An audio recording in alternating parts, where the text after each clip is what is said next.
অৱশেষত নলবাৰীৰ আঘাতপ্ৰাপ্ত হাতীটোৰ কাষত চিকিৎসকৰ দল। নলবাৰীৰ আঘাতপ্ৰাপ্ত হাতীৰ চিকিৎসা আৰম্ভ। নলবাৰীত দীৰ্ঘদিন ধৰি হাতীৰ জাকাতাই উপদ্ৰৱ চলাই অহাৰ মাজতে আঘাতপ্ৰাপ্ত হৈছিল এটা হাতী। আঘাতপ্ৰাপ্ত হাতীটোৱে ঘূৰি ফুৰিব নোৱাৰা সন্দৰ্ভত পোনপ্ৰথমে এই বাতৰি সম্প্ৰচাৰিত হৈছিল অসম ভইচত। অৱশেষত নলবাৰীৰ আঘাতপ্ৰাপ্ত হাতীটোৰ কাষত আজি উপস্থিত হ'ল বন বিভাগৰ চিকিৎসকৰ দল।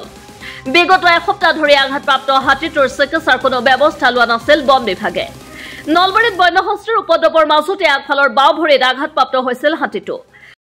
ফ্ৰেকচাৰ থকা বুলি ডাউট কৰিছে, কাৰণ তেওঁলোকেও দূৰৰ পৰাই চাইছে। ফ্ৰেকচাৰ থকা বুলি ডাউট কৰিছে আৰু ফ্ৰেকচাৰ হোৱাৰ পিছত কিবা এটা কেলাছ ফৰ্মেশ্যন হয় বুলি কৈছে। গতিকে সেইটো মেডিচিন দিলে ভাল হ'ব।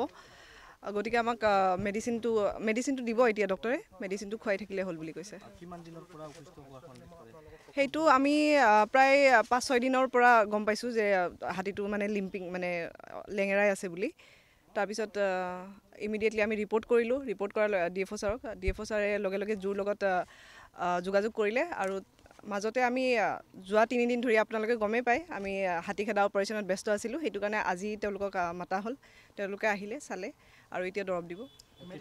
হাতীটোৰ স্বাস্থ্যৰ অৱস্থা দিনক দিনে বেয়া দিশলৈ গতি কৰাৰ তথ্য আমাৰ বাতৰিত সম্প্ৰচাৰ হোৱাৰ পিছত আজি চিকিৎসকৰ দল উপস্থিত হৈ চিকিৎসাৰ যাৱতীয় ব্যৱস্থা গ্ৰহণ কৰে।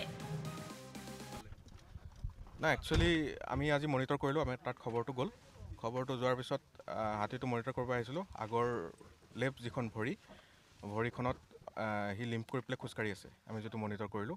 গতিকে আজি চিনাৰীটো চাই for the best of him কেনেকুৱা কি মেডিচিন লাগে, কি কৰিব লাগে, সেইখিনি আমি দি থৈ যাম ৰেঞ্জ অফিচাৰক।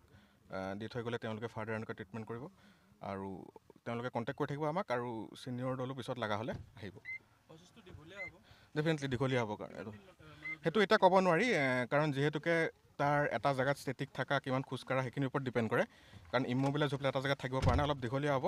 গতিকে ফাৰ্ডাৰ প্ৰচেছ যেনেকুৱা হয় তেওঁলোকে মনিটৰ কৰি থাকিব, আপোনালোকে গম পাব। তাৰ কোনোবা সেই সন্মুখত কোনোবা জইণ্ট আৰু যি আমাৰ সন্মুখত হাৰ্ট দি থাকে তাত হয়তো ক'ৰবাত ফ্ৰেকচাৰ থাকিব আৰু তাৰ কাৰণে সি লিম্প কৰি আছে। সেইটোৰ কাৰণে আমি ডেফিনেটলি যিখিনি লাগতিয়াল বস্তু ঔষধ হয়, যিখিনি দৰৱ হয় তেওঁক আমি প্ৰেছক্ৰাইব কৰিম এটা ৰেঞ্জত। তেওঁলোকে খুৱাব আৰু আপোনালোকে খবৰ পাই থাকিব।